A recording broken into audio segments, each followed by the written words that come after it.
অনেকেই হাঁস রাঁধতে পারে না, গন্ধ লাগে। হাঁস খেয়ে ঢেক উঠলি বমি চলে আসে। দুনিয়ার যে কোনাতে যে হাসি নিয়ে আসে না কেন, যে কোনো বয়সের যে জাতি হোক না কেন, ঠিক এরকম করে রান্না।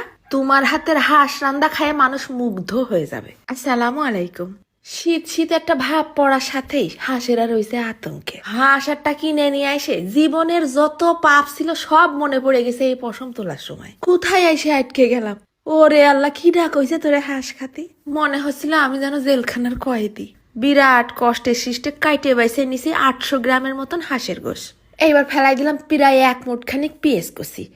তারপর দিয়ে দিচ্ছি 1 চা চামচের মতন নুন, 1/2 চা চামচের মতন হলদির গুঁড়ো, 1/2 চা চামচ ধনিয়ার গুঁড়ো, তারপর যাচ্ছে 1/2 চা চামচের মতন কালো গোলমরিচের গুঁড়ো। এবার ফেলাই দিলাম প্রায় 1 টেবিল চামচ ভর্তি করে আদা রসুন বাটা। সাইডে কাঁচা ঝাল ফেলাই দিছি আবার।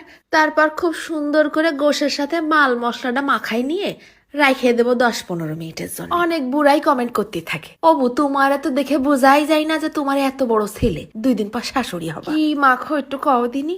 মুখের যত্নে আমি কিন্তু এই গ্লোমিনাস ফেসবুক পেজের গ্লোমিনাস আলট্রা গ্লো সোপটা ব্যবহার করতেছি। এই সাবানটা বিশ্ববিখ্যাত কোল্ড প্রসেসে তৈরি, বানাতে সময় লেগে যায় প্রায় 40 থেকে 45 দিন। সাবানটা অর্গানিক মোরিঙ্গা দিয়ে তৈরি। তোমাদের মুখে যদি ব্রণ বা অ্যালার্জির সমস্যা থাকে পার্মানেন্টলি দূর হয়ে যাবে। ব্রণের দাগ, মেস্তার দাগ এইগুলোও দূর করে স্কিনটার একেবারে টান টান গ্লোয়িং করে দেবে। পাশাপাশি মুখের যে কোনো সমস্যায় তোমরা পেজে যোগাযোগ করতে পারো, আমি পেজ লিংক ক্যাপশনে দিয়ে দিবানি। এইবার ওই মাখায় রাখা হাঁসটা ফেলাই দিলাম প্রেসার কুকারের মধ্যে। বাটিটা ধুয়ে আবার 1/2 কাপ পানিও দিয়ে দিছি।